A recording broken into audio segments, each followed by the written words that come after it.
My name is Chintha Dissanayake. I'm a psychologist and a psychologist that works with different organizations. So basically an organizational psychologist. And I've been working here in Europe and in Asia for over 20 years now. We go back a long, long way because our relatives know each other. And I think I must have met you, decades ago, and we haven't seen each other since. So this is a very special conversation where, as two fellow Sri Lankan women, we get to catch up on all the years that we haven't seen each other, but also find out about our experiences as women in STEM. So first of all, your line of work as a psychologist, in terms of like STEM training, what have you had to do to get to where you are today? Okay. Well, I came through an interesting route, Sheeny, because basically I started off with a biology degree. So I'm a biology graduate from King's College in London. But then as I graduated from King's College, the biology degree, the psychology part of it didn't really encompass enough for me to be a graduate member of the British Psychological Society, which one must be to engage in any kind of work within psychology. So this really lovely tutor, Bob Farrer, I'm going to plug his name here, amazing guy. He basically suggested that I went and did a top-up course at City University. So then from there on, now I could officially call myself a graduate of, a psychology graduate of the British Psychological Society. And then from there on, I kind of didn't look back. I did a master's course in applied psychology at Cranfield University, which is very much, Cranfield University is an incredible place, and I'm really grateful to have had that opportunity to be there, because it put psychology on a very practical level and how you apply in the world. So basically, there were things like, how do people behave in an air crash, for example? Yeah. So they actually had a real Boeing aeroplane in the backyard there, where all these experiments would be done, and human behavior within a crisis situation. Yeah. So that was part of some of the work that we did. And then driver behavior. Yeah. So why do people behave in a certain way on a road, on a motorway? And can the motorway or the road be designed in a way that mitigates that behavior? Yeah, because we behave in the way we do because we do that. It's very difficult to control us, from within. But what we can do is maybe set up systems in place that allows us to behave in a different way. Okay, so similarly, so a lot of the stuff that you hear and then you mostly ignore when you go on holiday and you sit in your seat, the aircraft safety information, that is based a lot on a lot of research, the way that they explain it, and even the seating arrangement, how it's done, etc. The lighting on the ground, that was relatively new, that came out of Cranfield, I believe, because we were doing research there on that. So it's like the man-machine interaction. It's a part of that. And then moving on from there, how we design workplaces so that it allows the people who are working within that to give their best. So anyway, so that was what it was, and that was what my PhD was in the end. Somewhere in between that, I went and got a job in the prison service. Yeah, Her Majesty's Prison Service, and then I started for a little while working as a prison psychologist. And okay, so academically, I was learning a lot of things in psychology, but in terms of human behavior, human predicament, what society does to people was actually learned within the prison context. I spent 2 years there. It was a young offender institute. And there I left in the end because it felt like maybe there was something that I could do to help young people before they get to that point. Yeah, because the system is stacked against them. It's not okay. All right, because even if they do come out, I mean, these are young people, and it's very difficult for them to get back on track. It's so incredible to hear that you were at Cranfield, because I have been to Cranfield so many times because they have such a strong engineering faculty. Very, very practical. I was there recently looking at the hydrogen aircraft technology that they're developing at the moment. So it's really interesting to see, as you mentioned, this cross-pollination. Your expertise with expertise in engineering and the psychology behind that. You know, it's all very well designing engines and all these kinds of like big mechanical parts, but the idea that we also have a psychology around it. You know, how do we behave when we're driving? How do we behave if a machine fails, like an aircraft? It's really incredible, the idea of, and I think it really highlights the importance of all the different perspectives in STEM coming together to make something really great. What do you do now? For me, you know, if you have an education, I remember my mother used to say, you know what, life can put anything in front of you and it can completely put you on your knees. You could be there standing on your knees without even the clothes on your back. But if you have an education, you can dust yourself off, and get up and start again. And for me, that was that's a big deal. And I think if you can give at least as many kids that opportunity, then I think it's important. Because you also mentioned the Sri Lankan angle, and I really, you know, something that struck me so deeply about what you were saying was like parental expectation. So why don't we start with that? Because actually, that's something I really relate to.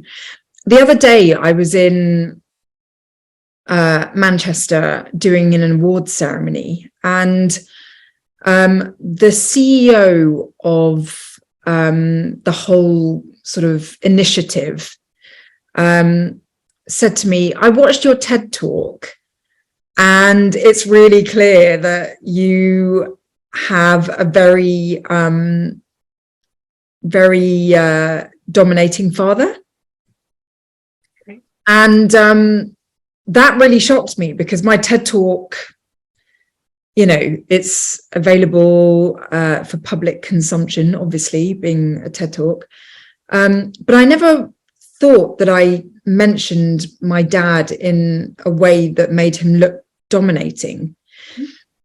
But that must be a really maybe Sri Lankan thing, because, you know, my dad always pushed the importance of engineering. So when you were talking about sort of being on your knees and not knowing which way to turn, but education being the one thing that you can really rely on to pull you out of any, you know, compromising situation, that was a message that was really drummed into my head. You know, Dad's always talked about the importance of engineering and the importance of education. For the purpose of this podcast, do you think that we are educating our younger generations correctly in the UK?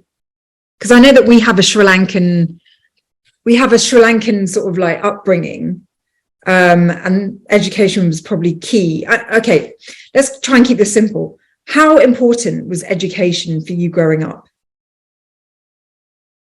Very important. Same with me. Do you think we are doing education right by our young today in the UK? No. Well, simply not. And I think for that, we've got to respect the teaching profession for starters, who are at the top end of all this.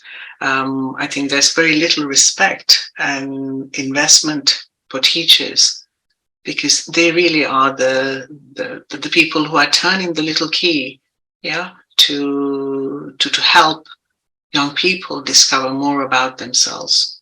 And I think that is a part of it. How can we change things? I think again, we go back to systems, really, isn't it? Like operating systems. Going back to Cranfield, and how making sure that we have a system that's an aeroplane that people can get out of.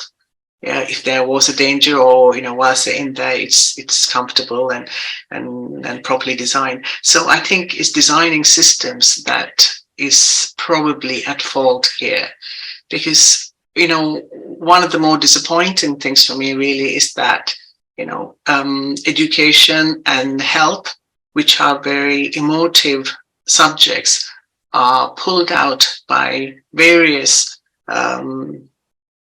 politicians. I mean, I don't want to get into politics here because I think it's not the space for it. But the thing is, people keep changing it all the time, all right? And each one wants to make a difference, in this way or that way, but without possibly thinking of the long-term effect of it. Yeah, because it's emotive, really, isn't it? Yeah, it's an emotive subject, so people will stop and listen the minute you start talk about schools or health, because it applies to everyone. Education if you have young kids, and health if you've got older people. So that's 100% of the population. Yeah. When you talked about people knowing their passion, that really struck a chord with me as well, because I remember being absolutely focused on getting engineering qualifications, because that's what my dad had, and I wanted to follow in his footsteps as the eldest daughter. And so I never took my blinkers off. I just went forward trying to get my qualifications in engineering. And then when I popped out of university and I had all these impressive qualifications, I had absolutely no clue what my passions were, because I was so focused on just getting qualified.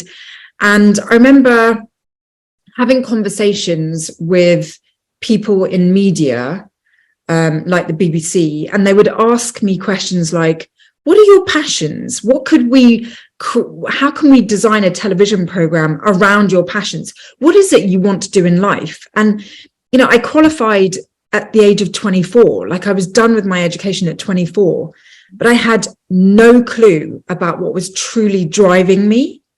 And it really put me into a panic, because I was like, I have no clue what I want to do with my life, with my brains, with my skills. I don't even know what my skills are. I just know how to study really well. And it really, really made me panic. And I just wonder whether, in your experience, young people have that same panic, that they don't have all the answers to their lifetime plan in their 20s or even in their late teens. Indeed. Yeah. So when I was running those programs, like the first year was finding out about yourself and so on, really, I had to work with the parents as well. Okay. And one of the strict, you had to do it in a gentle way, because the parents are paying me, right? So you can't really annoy them too much, but guiding them gently, into this process, and asking them to not over direct the child's free time. Yeah. Can you allow them? So a part of the program was to discover, what is it that I really like? Yeah. Go try experimenting with some stuff. So, in the group, some people will come and tell you about, what they're doing and so on. So then somebody else said, oh, I'd like to do that. I'll give that a shot and so on. So it's really important to not orchestrate our kids' free time too much, I know parents who will basically exhaust their kids up until, it's bedtime, and then wonder why these kids are so buzzed and they can't get to sleep, at night. Because it's just completely, going from piano to judo, to this, to that, the after school activities are there. So when I've got two kids, now they're grown up, and basically, they could do one thing only in a week, and then the rest of it they have to, I don't know, and then they will come and say, I'm bored, and then, but they never say they're bored anymore, okay? But anyway, they used to say, when I'm bored, I said, oh, congratulations, darling, I say, and I said, you know what? You're just on the verge of doing something really interesting. So carry on. This inability to follow one's true purpose comes out sideways in other ways. Has that been your experience? I think so. I think the key part of it is when kids do the stuff, in this, I like the beautiful imagery of the unfurling of yourself. Okay, when they're doing that, it doesn't mean that they are not going to do what it is that they might end up doing in the end. Okay, but they get the confidence to do that. Yes. And that's the difference, because by trying and failing on things is where we learn. We don't really learn from our successes, to be honest, right? We learn from the things that we don't quite succeed. It's not even a failure. I hate to label it as being a failure. It didn't turn out the way that we wanted it to turn out. And that's all it is. So then you try a different way and so on, really. So when you leave a kid to try out something, whether it be coloring or whatever, they'll think, they're their own worst critic, okay, in the end, because they will think that's not quite what I wanted. All right. And then they will start improving on things. So even with their little mini projects or whatever it is, and so on, and kids to start comparing each other. But if they start not failing, but not quite, like honing their skills is the way to put it. Early on, and allowing themselves to be themselves, rather than, and this is probably why the educational system is so challenged, because everyone's being siphoned through the same channel instead of people getting to the answer in their own way. Yes. I mean, this is what really worries me. But I think you're mentioning vocabulary that strikes me so deeply, because confidence is so crucial. And it's the reason why I started this podcast, because the women that I have on this podcast are brilliant in terms of qualifications and experience and, being in industry, etc. But some of them have really had to struggle with their own belief systems, their inner belief systems. And it sounds like the way you've raised your own children has just been so healthy. And I'm so drawn to the way parents raise their children, because it's not just about going to the best universities or getting the best qualifications, which can often be the motivation behind parents who are underrepresented themselves. So, for example, my parents are, as you know, like Sri Lankan. We were very underrepresented. And so my dad pushed that message: get an education. It's the only way to gain respect from your community and, to really elevate yourself through education. But that really, I followed those instructions. But to me, it hasn't necessarily been the qualifications that have been key. It's what I believe about myself that has been key. And that's been a really, really difficult journey, because it's not something that education can help with. It's the side of things that is to do with love, encouragement, support. It's very touchy-feely stuff, which in STEM industries generally, particularly engineering, is not discussed at all. So what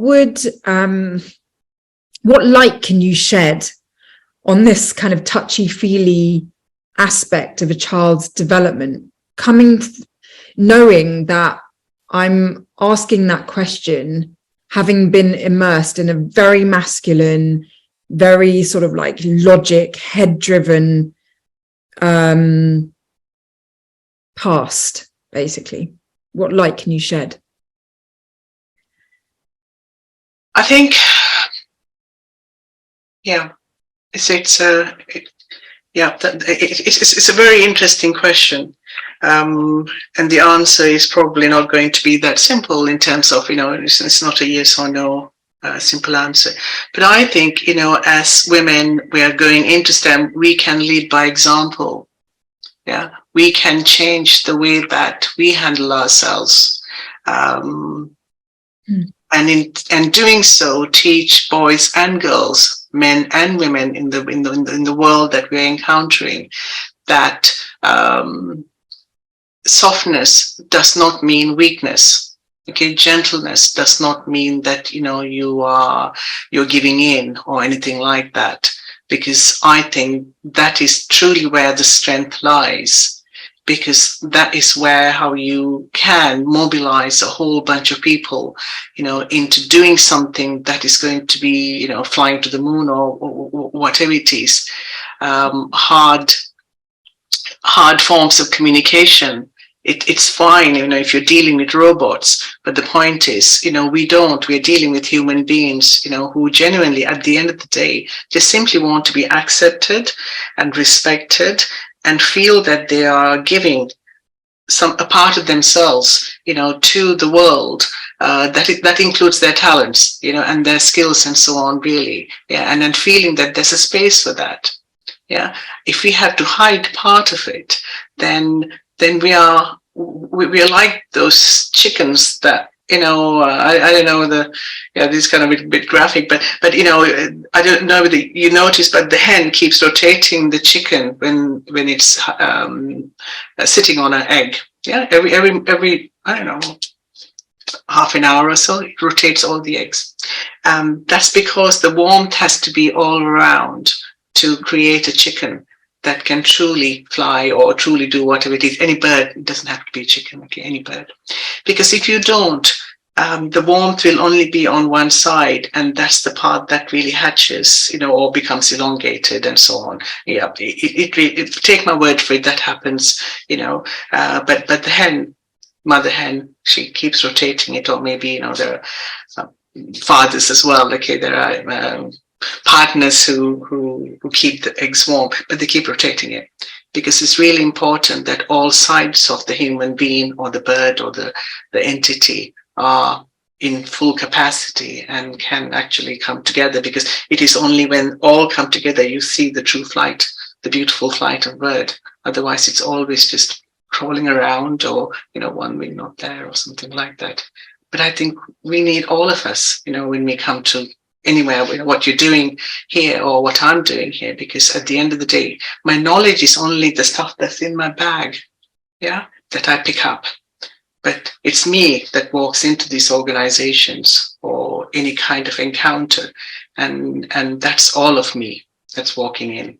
And you need to have that confidence to walk in, because anything else you do with it is just, it's just tools, right? It's just tools. But the real thing that we actually take in is us. And I think that's what we need to raise our kids to being. And some school systems are doing that. There are some amazing places that allow that. And I think we must acknowledge that too, and possibly learn from it, so that we can extend it to other places too. But yeah, bring our whole selves in. I mean, I know there's a lot talked about that, but I think it's really important because it's you and I that walk in that people will listen to, and anything else is just the knowledge and the tools that we can bring in to make sense of things. That's about it. Well, Chintha, I feel like our conversation has really kind of projected into so many fundamental areas of life.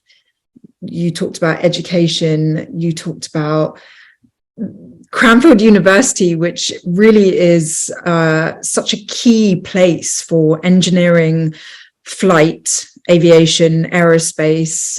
You talked about the prison service, you talked about youth, you talked about women, you talked about parenthood. You've just covered so much ground, confidence being such a key part of all of that. And even though this conversation has like satellited into various different areas, I feel like there's just been such a massive common theme, which is the importance of knowing oneself and really making sure that you apply all of your dimensions to whatever it is that you're doing. And you help people to do that.